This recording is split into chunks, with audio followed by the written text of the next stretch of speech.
What's going on, people? I'm Ranger. Welcome to Raw Boxing TV. I'd like to encourage you to follow me on Twitter at Raw Boxing TV. And while you're at it, go ahead and click the subscribe button for more future videos. Now, let's get into this video. I've been waiting to see both fighters at least sneak peeks of their training camps to kind of make this video and talk about it. But before we get into that, I'd like to go ahead and give my opinion on last weekend main event real quick. This video is not going to be about that because some of my subscribers are interested on seeing what my opinion is. And I've been sort of busy, and obviously I haven't been able to make any videos, but let's get it done on this one.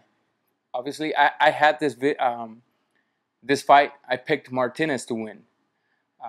In this fight, I thought Martinez was going to be Martinez, that comes into a fight to move, to hit and move. And I actually picked him to win this fight.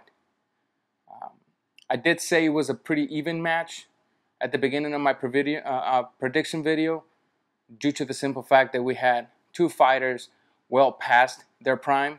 So it wasn't like your normal fight where the promotional company sells you a balloon that's been inflated so much against a guy that is supposed to inflate that balloon a lot more. I thought, from the beginning, I thought this was a pretty even match. And first of all, congratulations to Cotto for becoming the first Puerto Rican four-division world champ. And congratulations to Cotto for such an amazing performance. Something that none of us, not even the people who picked him to win, and let me repeat this, not even the people that picked Cotto to win thought that he would win this easy. Period. Now, I'm not going to sit here and spray a little bit of pink paint over the subject and tell you, it was Martinez's hands and knees and shoulder and whatnot. No. I was still up to date. I don't think his knees were 100%, but I don't think this was what made him lose this fight. Even before the fight, me and my wife were watching the 24/7. That's HBO, yeah. And they show a little clip of Sergio jogging on the treadmill. I was like, look at that. That knee ain't 100%. But then again, this was not what caused Sergio to lose this fight. Let's get into what caused him to lose this fight. What caused him to lose this fight is he didn't come in to move, and the fact that he got caught and he couldn't recuperate from it.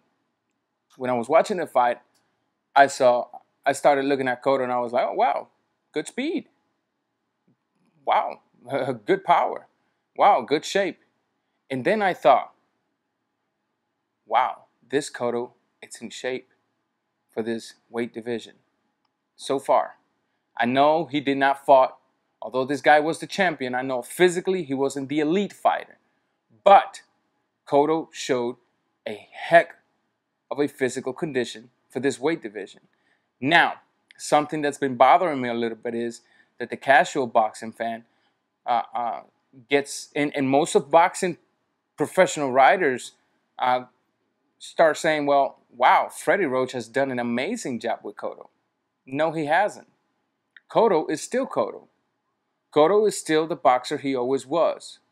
Does Cotto look a little more motivated? Yes, he does. But Cotto is not doing nothing different than what he used to do. And if I'm wrong, please correct me on how I'm wrong and show me on video evidence. Send me to those links that will prove your point against mine. I will tell you who really deserves the credit other than Miguel Cotto. Somebody who is not getting credit at all. And that is Cotto's strength and conditioning coach. To take a fighter this late in his career, move him up to a new weight division, and still remain with similar speed and carry on the power, which 90% of the time does not happen, it only screams one thing: strength and conditioning training. Congratulations to Miguel Cotto. I'm sure you got couple of fights left in you to give your fans. Moving into the subject. Erislan de Lara, Saul El Canelo Alvarez. A hot topic in boxing. A hot topic in my channel and every single YouTube boxing channel. A topic that calls for subscribers to fight for nonsense, for things that really don't make any sense. I saw Cotto's, I saw Canelo's, some clips of his training. Good shape, looks strong as always. Canelo, as always, looks strong. As always, looks explosive. As always, is having fun in his training camp. Chepo, I think, is his trainer, or the older gentleman who is the funny guy who's always singing and saying poems and stuff. Great addition to the camp to lift the spirits. And then I saw Deportes Cubano USA, which is a YouTube channel that I like to recommend to anybody, and I will have a link to their channel in my description box. I really suggest you go check this channel out and subscribe, and you're not going to be disappointed. Besides, they're always giving away things that are autographed by different boxers. I still haven't gotten mine, but it's okay. There's been difficulties with the shipping and stuff, so it's all right. But definitely, I saw Erislan de Lara's clips of his training camp, and Erislan de Lara is looking very strong as well. Even physically, me and my friend was like, well, damn, look at his shoulder. That's usually not the case. Which tells me that he's really eating away the gym. And now something that might have helped him was the fact that, if we remember, he started training for Ishe Smith. Then the fight came to a stop. He went to Miami, took a week off to rest, and then went back, got into camp for Canelo Alvarez. So that could have contributed to how good he's looking physically. So I have no doubt that this would be a very exciting match, a very, very good competitive fight, hands down. Let's address some things. Some of you guys have said that I failed to point Lara's mistakes out, that I only point the other fighters' mistakes out, which is entirely not true. Sometimes I forget to do it on certain videos, but then if you've been following me, you can always go to other videos where I have mentioned, especially I think it was one of the Angulo-Lara fights, where Lara wasn't comfortable with the inside game. However, I never said that he has problems with the inside game, because simply, how can I say you got problems on the inside game versus Angulo when most of the fight was on the inside and you were winning those rounds except the ones you were dropped? I mean, I can't really sit here and tell you just because you want to hear me say, oh, Lara has a terrible time with inside game, when the thing, in fact, is not true. Is it his best distance? Absolutely not. Mid-range and long range is his best distance. But he does not have all the problem that you guys want to make it out to be on the inside game, period. I wish he was a little busier, but he opts to stop the attack and move out. Sometimes he just, like I said in one of my videos, I don't like the fact that he blocks and he just stays there, but that's the way he's been doing it since he was a kid. And it's pretty hard to take away certain habits like that. So I don't know what you guys are talking about, but whatever. If it makes you feel good, so be it. Let's address some things. Somebody came at me at Twitter and said, well, Ranger, one thing you failed to mention on one of your videos is something I heard on another video today. You said that Angulo was damaged goods versus Canelo, but not in reality. It was Trout who was damaged good versus Lara, because Canelo dropped him and he lost that fight. And I guess he said he heard that on a video. And I think I might have heard that on a video, but I don't remember exactly where. But allow me to say that's the biggest nonsense and fan talk I've ever heard. So you're telling me that Austin Trout was really the guy that was damaged psychologically versus Lara because he got dropped by Canelo. I kind of disagree. Let me tell you why. Till today, I think Canelo did not win that fight, but he was the favorite, the most famous, the more money-making fighter, so it had to go to him. But Trout did not get punished by Canelo. And Trout, yes, he got dropped once by Canelo. Got up, moved around a little bit, and continued to beat Canelo on that round. So you're saying Trout was damaged versus Lara because of that knockdown. However, I got to tell you that you are just talking out of emotion and not just me, because if we're going to go by that, then I must tell you, then if there's anybody that should have been damaged was Lara, who had just came out of a victory versus Angulo, where he actually got dropped not once but twice and took a lot more punches than Austin Trout. So not once, but twice he got dropped in that fight. So please don't bring me that nonsense to me. Angulo was damaged goods, psychologically especially, versus Canelo Alvarez. It was obvious. He was so much more focused on defense. He was not applying the pressure that he constantly does, whether it was his style or not. It could have been. But then again, don't tell me that it was Trout, the one that was really damaged because of one knockdown on a fight that I thought and many people thought he won. Many people thought he lost, and many people thought it was a draw. However, dropped twice. So what can we say about that? You got a fighter that's quote unquote damaged, that's been dropped once, against a fighter that comes out of a 2 knockdown fight. Let's even the scale here. You guys got something wrong. I'm not your enemy. I am not your enemy. When I sit in front of my camera, I sit here to talk about what I want to talk about on my video. Your job is to zip your mouth, sit there and watch me say whatever I want to say. Whether you agree with me or not, that's another case.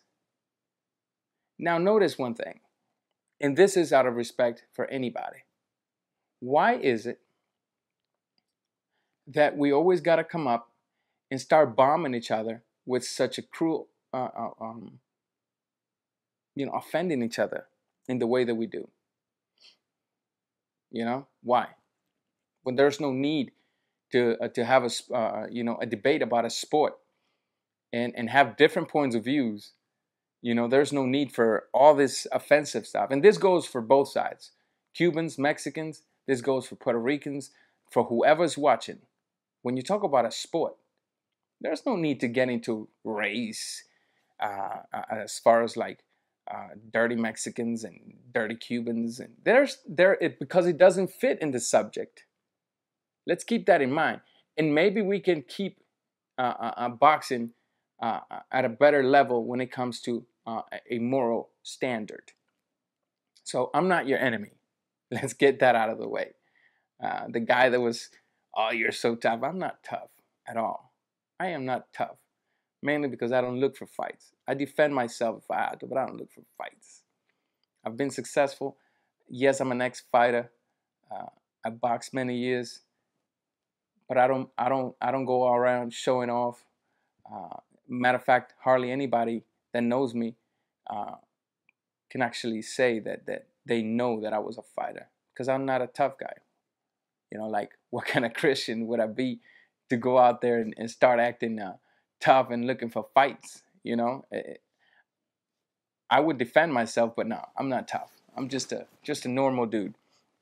Let me adjust this light a little bit because it's a little.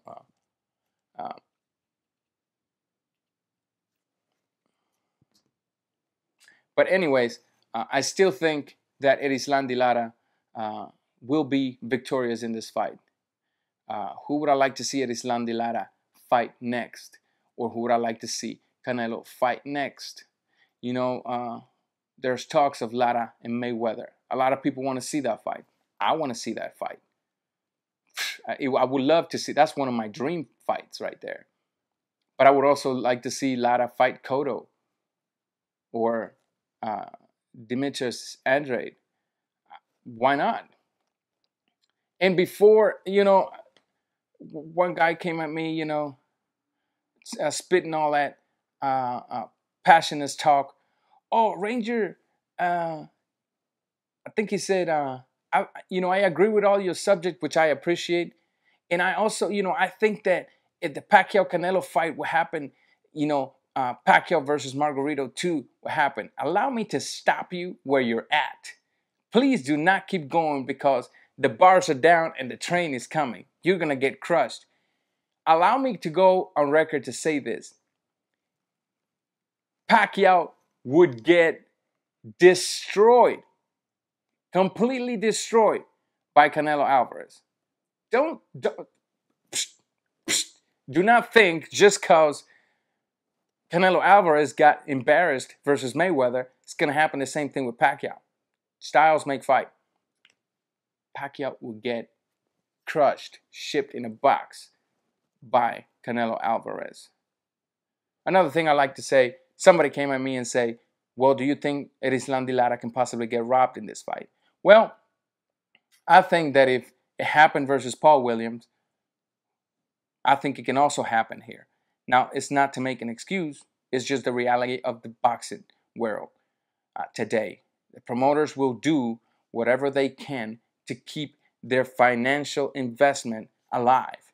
And right now, Oscar De La Hoya needs Canelo to win after this separation between Schaefer, Heyman, and Golden Boy. He needs the cash cow that Canelo is. He needs him to win. This promotional company needs this fighter. Hands down. Does Erislandy Lara have the skills to beat Canelo? Absolutely. And even if he gets robbed that night, at the end of the day, you will see what, your eyes cannot lie to you. However, if Lara wants to prevent from being robbed, he needs to go in there and cut Canelo up, hurt him, or either just shoot a shot out, win 11 out of 12 rounds to get a split decision over him. Because I think as well, like, if Mayweather really embarrassed Canelo and even one of the judges had it a draw, then we're fighting against a strong political and monetary force, which is Canelo Alvarez. Now, I'm not going to sit here and say that's going to happen, but I'm also not going to tell you that it's not going to happen. Do these things happen in boxing? Yes. Do promoters make sure sometimes under the curtains that their fighter win a fight? Yes. Mainly because I have had that experience when I worked with a Puerto Rican fighter who was brought to me 10 days before his fight. And the promotional company that had him told me, okay, here's this fighter, Ranger. Train him, get him ready for his fight. I said, well, I don't have enough time to get him ready to the fight. So what do you want me to do? He just said, do what you can, and he will win that night. Seemed pretty bizarre to me, but I went along. And I trained the fighter. I worked with him. Fight night came. He was fighting a guy who, the minute I saw him, I knew the fighter, and I knew for a fact that fighter was not once, but 10 times better than the fighter that I had in my corner. Slick, fast, powerful, against a flat-footed fighter who, no offense to you, Ronnie, if you're, this was one of our arguments all the time, that I needed you to be a little looser on your legs. But I'm not going to say your last name either so that nobody knows or point you out on the street. But, first bell rings, ping, ping, fight starts, happen. The other guy is like a wasp nest all over Ronnie. So I'm yelling at Ronnie, relax, loosen up a little bit. Shoot that jab, double it up, move around, pivot, bob and weave, just stop him with a jab. Good. We lost that round. Second round comes. So I tell Ronnie in the corner, okay, what I need you to do, if you notice, he's just coming at you with pit paddits, just slipping and slapping, to kind of make himself look good. What I need you to do is, please, blind him with that jab to the forehead, bring that right hand, and just move, you know, because right now he has more speed than you. And that's one thing that I always was honest with my fighters. And